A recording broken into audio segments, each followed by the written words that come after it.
Selanjutnya kami mempersilahkan kepada Bapak Alexander Marwata untuk menyampaikan hasil-hasil pertemuan dalam ASEAN-PEC ke-20 ini. Kepada Bapak Alex, kami persilahkan.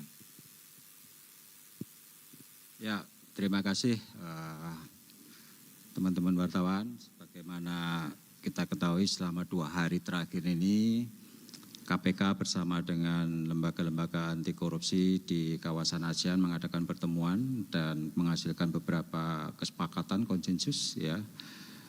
Kita menyadari bahwa korupsi sebagai kejahatan ekstraordinari tantangannya semakin kompleks dan rumit, modus-modus yang melewati batas lintas negara termasuk menyembunyikan aset-aset hasil korupsinya.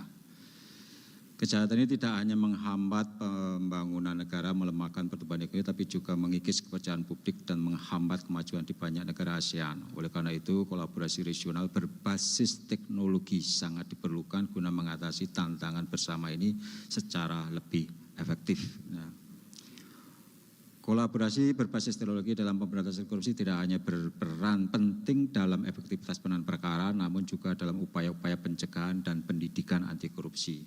Pada aspek penindakan atau penanganan perkara, kolaborasi pemanfaatan teknologi oleh para negara anggota ASEAN-PEC akan mendukung upaya-upaya penyelidikan, penyidikan, penuntutan tindak pidana korupsi termasuk mengoptimalkan pemulihan keuangan negara melalui aset recovery.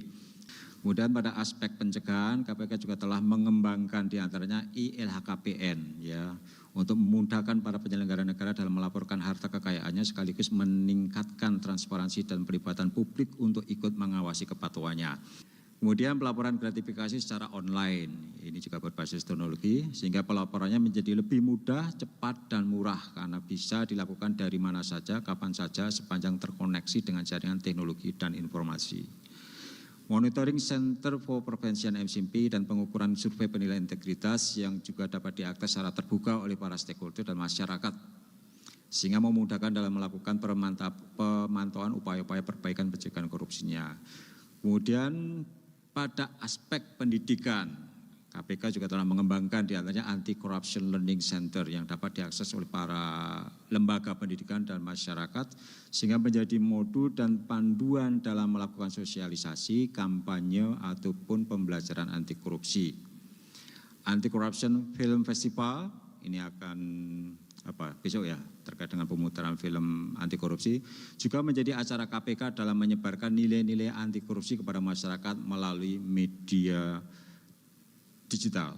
Konten-konten tersebut tentunya juga dapat disebarluaskan dan dimanfaatkan oleh seluruh anggota ASEAN-PEC. Selain itu, pada hari kedua ini juga forum juga melakukan review atas action plan tahun 2023-2025 dan menyiapkan action plan untuk tahun 2026. Assalamualaikum warahmatullahi wabarakatuh. Saya Muhammad Fatin Nasir dengan NIM 3404074378. Saya akan meresum hasil siaran pers yang telah saya paparkan tadi, yaitu tentang hasil dari rapat ASEAN-PEC 2024. Yaitu pada ASEAN-PEC 2024 menghasilkan beberapa kesepakatan yang konsensus, yang kita telah menyadari bahwa korupsi sebagai kejahatan ekstraordinari yang hari ini menjadi tantangan yang semakin kompleks dan rumit. Modus-modus yang melewati batas lintas negara termasuk menyembunyikan aset-aset hasil korupsinya. Kejahatan ini tidak hanya menghambat pembangunan negara, melemahkan pertumbuhan ekonomi, tapi juga mengikis pekerjaan publik dan menghambat kemajuan di banyak negara ASEAN. Oleh karena itu, kolaborasi regional berbasis teknologi.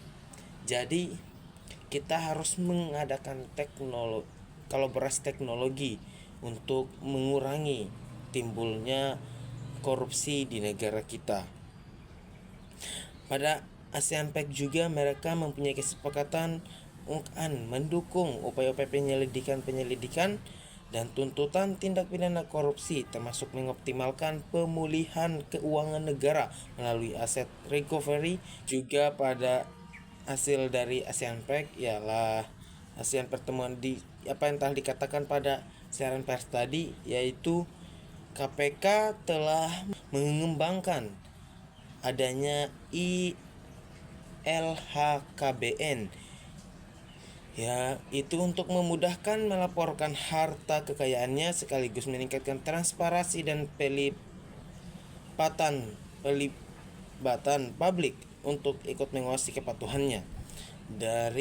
Jadi sekarang dari hasil ASEAN Pact tadi maka timbullah ILHKPN untuk kita bisa mengetahui bahwa apa saja yang diterima oleh pejabat-pejabat negara, berapa jumlah keuangannya, maka bisa kita ketahui berapa uangnya, apakah yang dia paparkan selama ini itu apakah yang dia gunakan sesuai dengan hasil dari kerja kerasnya, atau kalau tidak sesuai dengan hasil kerjanya maka kita bisa tahu bahwa dia telah melakukan tindak korupsi.